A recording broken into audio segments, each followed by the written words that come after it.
எல்லோருக்கும் வணக்கம். நான் உங்கள் டாக்டர் பிள்ளை. இன்னைக்கு நம்ம பார்க்க போறது ரொம்ப முக்கியமான விஷயம். என்ன தெரியுமா? வைட்டமின் B12 கேள்விப்பட்டிருப்பீங்க இல்லையா? ரொம்ப முக்கியமான சத்துங்க. வைட்டமின்ஸ் பாத்தீங்கன்னா நிறைய இருக்குங்க. A இருக்கு, B காம்ப்ளெக்ஸ் இருக்கு, C இருக்கு, D இருக்கு, E இருக்கு, K இருக்கு. இதுல பாத்தீங்கன்னா B காம்ப்ளெக்ஸ் அதுலயே முக்கியமானது B12.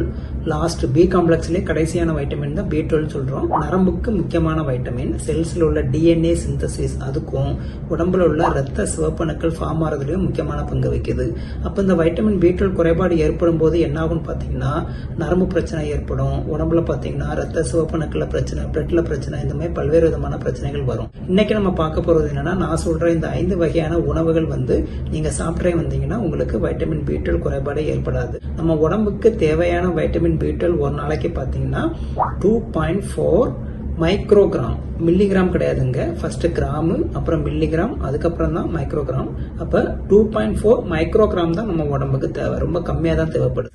முதலாவது இடத்துல என்ன இருக்குன்னு பாத்தீங்கன்னா, நம்ம விலங்குகள்ல இருந்து நம்ம சாப்பிடக்கூடிய லிவர் இருக்கு இல்லையா? நம்ம சிக்கன் லிவர், மட்டன் லிவர் இதெல்லாம் சாப்பிடுறோம் இல்லையா? பீஃப் லிவர் இதெல்லாம் பாத்தீங்கன்னா இந்த கல்லீரல் சொல்லக்கூடிய லிவரா இருந்தாலும் சரிதான், அதோட கிட்னியா இருந்தாலும் சரிதான், அதை நம்ம சாப்பிடும் போது ஒரு நாளைக்கு தேவையான அளவுள்ள B12 கிடைச்சிருது. ஒரு 100 கிராம் அளவுள்ள லிவர் நீங்க டெய்லி சாப்பிட்டு வந்தாலே ஒரு நாளைக்கு தேவையான 2.4 மைக்ரோகிராம் அளவுள்ள வைட்டமின் B12 உங்களுக்கு கிடைச்சிரும். சிம்பிள் தானே, சாப்பிடலாம். ரெண்டாவது பாத்தீங்கன்னா கிளாம்ஸ். அதன டாக்டர் கிளாம்ஸ் கேக்குறீங்களா? இது ஆங்கில பேருங்க. தமிழ் பேர் என்ன தெரியுமா? சிப்பி. உங்களுக்கே தெரியும் இல்லையா? கடல்ல முத்து குளிப்பாங்க. அந்த சிப்பிக்குள்ளதான் முத்து உருவாகுது. சிப்பிக்குள்ள ஒரு உயிரினம் இருக்கு. அது நாள்பட அப்படி முத்தாஃபா. இந்த சிப்பியை சில பேர் சமைச்சு சாப்பிடுவாங்க. பிடிச்சவங்க மட்டும் சாப்பிடுங்க. ஏன்னா இதுல பாத்தீங்கன்னா வைட்டமின் B12 அவ்வளவு அதிகமா இருக்குங்க. நீங்க சிப்பி பாத்தீங்கன்னா கொஞ்சோண்டு சாப்பிட்டாலே உங்களுக்கு வைட்டமின் B12 கிடைச்சிரும். இது போக இரும்பு சத்தும் ரொம்ப அதிகமா காணப்படுது. மூணாவது பாத்தீங்கன்னா மீன்கள். நான் வழக்கமா சொல்ற மாதிரி எல்லா மீனுமே நல்ல மீன் கிடையாது. எல்லா விஷயத்துக்கும் இந்த வைட்டமின் B12 பொறுத்த வரைக்கும் 2 மீன் ரொம்ப முக்கியங்க. ஒன்னு பாத்தீங்கன்னா நம்ம ஒரு சால மீன், அதை மத்தி மீன் சொல்லுவோம் இல்லையா? அது. ரெண்டாவது பாத்தீங்கன்னா டியூனான்னு சொல்லக்கூடிய சூர மீன். இந்த 2 மீனும் நீங்க ரொம்ப எல்லாம் சாப்பிட வேண்டாம். ஒரு பீஸ், ஒரு 150 கிராம் அளவுள்ள ஒரு பீஸ் சால மீன், ஒரு மீன் 2 மீன் அப்படி சாப்பிட்டாலே உங்களுக்கு ஒரு நாளைக்கு தேவையான 2.4 மைக்ரோகிராம் அளவுள்ள வைட்டமின் B12 உங்களுக்கு கிடைச்சிடும். நாலாவது பாத்தீங்கன்னா பீஃப், அதாவது மாட்டுக்கறி. என்ன டாக்டர், மாட்டுக்கறி சாப்பிடக்கூடாதுன்னு சொல்றாங்களே, நீங்க ஒரு டாக்டரா இருந்தா சாப்பிட சொல்றீங்களே அப்படின்னு கேக்குறீங்களா? எல்லா ஃபுட்டும் அளவுக்கு அதிகமா சாப்பிட்டாதாங்க பிரச்சனை. அளவோடு சாப்பிட்டா ஒரு பிரச்சனை கிடையாது. அதுக்காக நான் நிறைய சாப்பிட சொல்லுங்க. இன்னைக்கு நம்ம பேசுற டாபிக் வைட்டமின் B12. அது எதுல இருக்கோ அதை தானே சொல்ல முடியும். அப்ப இந்த மாட்டுக்கறி இருக்கு இல்லையா, பீஃப், இதுல பாத்தீங்கன்னா வைட்டமின் B12 அதிகமா இருக்கு.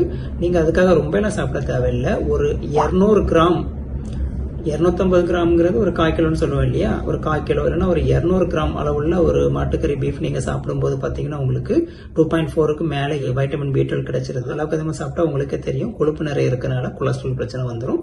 அதனால நீங்க வாரத்துக்கு ஒரு நாள் கொஞ்சமா ஒரு 200 கிராம் அளவுள்ள மாட்டுக்கறி சாப்பிட்டீங்கன்னா, பீஃப் சாப்பிட்டீங்கன்னா ஒரு பிரச்சனை வராது. வைட்டமின் B12 அதிகமாக கிடைக்கும். அஞ்சாவது பாத்தீங்கன்னா வெள்ளையாக இருக்கக்கூடிய பொருட்கள், பால் மற்றும் பால் சம்பந்தமான பொருட்கள், டெய்ரி ப்ராடக்ட்ஸ், அப்புறம் முட்டையோட வெள்ளைக்கரு, இந்த மாதிரி வெள்ளையா இருக்கக்கூடிய பொருட்களை நீங்க சாப்பிட்டீங்கன்னா அதுல இருந்து உங்களுக்கு வைட்டமின் B12 ஒரு நாளைக்கு தேவையான அளவு கிடைச்சிரும். அதனால தொடர்ந்து நான் சொன்ன இந்த 5 உணவுகளையும் தொடர்ந்து நீங்க உணவுல சேர்த்துட்டே வந்தீங்கன்னா, வெஜ் நான்வெஜ் எல்லாமே கலந்துதான் இருக்கு.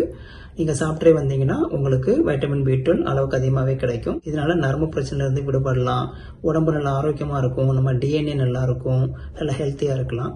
உங்களுக்கு இன்னும் சந்தேகம் இருந்தால் கமெண்ட் பாக்ஸ்ல போடுங்க. மீண்டும் அடுத்த வீடியோவில் சந்திக்கலாம். நன்றி, வணக்கம்.